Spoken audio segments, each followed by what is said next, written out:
এখানে game master তার বন্ধুকে বলে তাড়াতাড়ি কদ্দুর ভিতর রড ঢোকা। এরপর গেম মাস্টার এই লোকগুলোকে বলে যে এই দাদি এক কপে সব কদ্দুগুলো কাটতে পারবে আমি তাকে 10,000 টাকা দেব।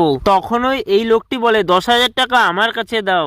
দাঁড়াও ভাই, আগে গেমের নিয়মটা জেনে নাও। তুমি যদি গেম খেলতে চাও তাহলে আগে 5,000 টাকা দিতে হবে। ঠিক আছে, আমি 5,000 টাকা দিতে তৈরি। এই নেও আমার টাকা, আর সামনে থেকে সরে যাও, না হলে তুমি ওর দু টুকরো হয়ে যাবে।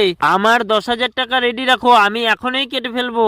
আরে এটা কি হলো? দাঁত তো ঠিকই আছে, কদু কাটলো না কেন? তুই তো কিছুই করতে পারলি না। আমার কাস্টমারকে খেলতে দে, যা এখান থেকে। আরে ভাই, তোমরা কি গেম খেলতে চাও? আমি গেম খেলতে চাই, কিন্তু আমার কাছে কোনো টাকা নাই। কি টাকা নাই? ফকির কোথাকার, টাকা নাই তো এখানে কি ভাই? আমাকে 10,000 টাকা দাও, আমি গেম জিতে তোমাকে দিয়ে দিব।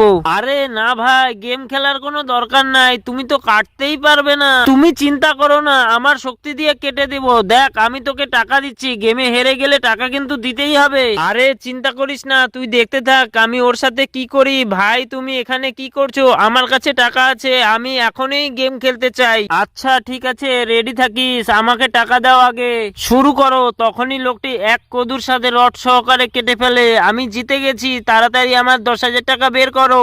আরে আমার টাকা আমারই দে। তখনই গেম মাস্টার বলে এটা কি হলো হারামখোর, তুই কি রড কিনে এনেছিস? কদ্দুর সাথে রড সহকারে কেটে ফেলেছে, সবকিছু তোর জন্য হয়েছে।